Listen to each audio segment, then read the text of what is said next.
Abki baar 400 par. Rajdeep, do you think that's possible? Or are you getting worried listening to this saying, मैं छोड़ के जा रहा हूँ, छोड़ दे? No, look, for the longest time, I believe that, and I've said this, even in our videos on London Top, I believe that defeating Mr. Modi and the BJP in 2024, नामुमकिन तो कुछ नहीं है, बहुत मुश्किल है. And this is before yesterday. This is not, yesterday to my mind is a bit. Yesterday exactly. No, I believe we are exaggerating the importance of yesterday. You see, yesterday was 65 seats, out of which 62 the BJP has already won. Yesterday is more about momentum, morale. Yesterday is not about these 140 odd constituencies where the BJP has never won. It's not about the constituencies where I finished second and I'm giving you the example of Baramati. That's been going on for a year. You see, we look at events. The BJP at the moment is looking at a process, a journey. And that journey, yes, could take them possibly on their own to certainly 300 plus. Whether it will go to 350 will depend on the state of the opposition. Sanjay, the Prime Minister and the BJP top brass keep saying, Abki baar 400 par. That's what they have their sights on. Is that just like a catchy slogan to motivate their own troops, or are they seriously planning of ways of reaching that 400 number? I've seen BJP leaders working at two levels. A, for public discourse, Abki baar 400 par. But when they actually sit with their workers, their leaders and other Panna Pramukh and booth workers or whosoever, they actually then suddenly put themselves in a difficult situation, put them in a very difficult situation, that this is a very close fight, this is a very tight fight, you have to work hard, you have to work harder. No matter, we have reached here, but we have to reach there. If you look at what Mr. Modi's yesterday's performance, what he said, obviously charging his cadre and workers, and in the backdrop what comes? हम सपने नहीं हकीकत बुनते हैं, लोग इसीलिए मोदी को बार-बार चुनते हैं, मोदी की guarantee. And Telangana was also mentioned there. It was not Chhattisgarh, Madhya Pradesh and Rajasthan. That was very significant. No, on the contrary, it was. Just on the reverse, after Congress won Telangana, obviously it was a moment of triumph and pride and achievement for them.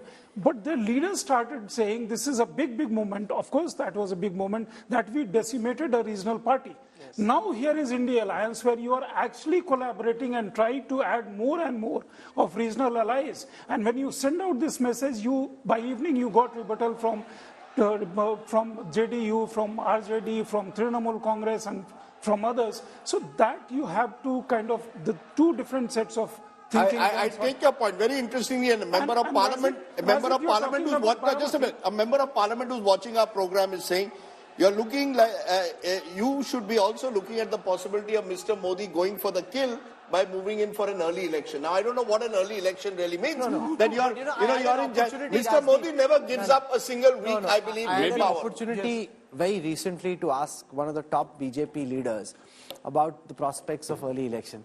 They said, जितने दिन जनता ने तपस्या करने का मौका दिया है, उस दिन तक तपस्या करेंगे, फिर जाएंगे. I don't think philosophically. Yeah, so I agree with that. I'm just saying because a member of parliament is throwing up the possibility that you go for the kill. Is this member of parliament in the opposition? No, he's saying we are in disarray. These are the words. That's the problem with the opposition. They don't know how the Modi and Shah do things. 2004 election, BJP lost. One of the big reasons was because they preponed the election. And also India signing and so on and so forth. Again, Modi and BJP's current team is like 500 or 1,000 meters race, whereby they pick up more momentum. They run even faster in last 50 or 100 yards. Raj Chengappa, are we therefore saying that 2024 is a done deal? Should we virtually say there's an inevitability over the outcome? Or do you believe that the Indian voter can still surprise? A state election in particular is not a general election. You know, you were mentioning Mr. Modi's speech yesterday after the so-called victory speech. Very interestingly, I mean, if you look at from Mr. Modi's point of view, he would like to be known as a statesman in his third term, get that status. Second, ideologically, right? If there was 2 or 3 people with ideological impact on India, Prime Minister Nehru, to some extent Prime Minister Vajpayee, he would like to be someone who ideologically impacts. And you could see that in his speech yesterday, which was he talked of Viksit Bharat, looked ahead, right? He did not touch Hindutva. If you notice, barring a mention of appeasement, which was, the 3 things that he accused the opposition of, he focused on breaking the caste thing and said, look, my own entire focus on youth, women, farmers, the poor.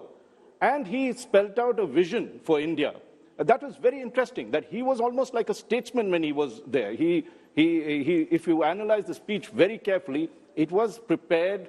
This was the 2024 run-up campaign that was there. But the rhetoric can be that of... Let me just finish. In that sense, I mean, you're asking that question of it.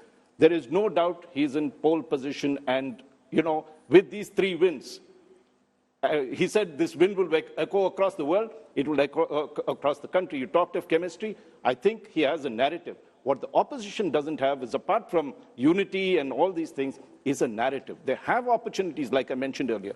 The South, the East is not there with the BJP.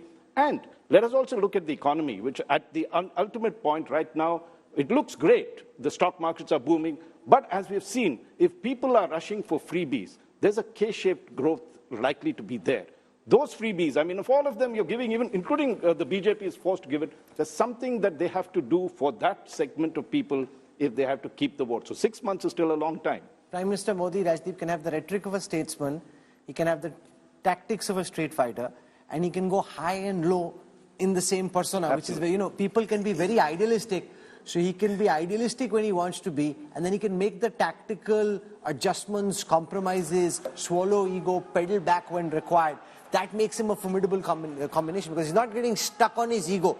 Kya maine decide kar liya. He says, farmer agitation, land acquisition. Yeah, so sure. You use Mr. Modi in the context, again, to give a cricketing analogy. AB de Villiers is seen as Mr. 360. What does that mean? I can play all shots, all across the wicket. I will see the pitch and play accordingly. When I need to defend, I'll defend. When I need to be a statesman, I'll be a statesman. When I need to be a demagogue, I'll be a demagogue. When I need to take on corruption, I'll take on corruption. When I need to talk about economy, I will. You see, I leave no space for the opposition. And that, to my mind, we keep saying opposition needs a narrative.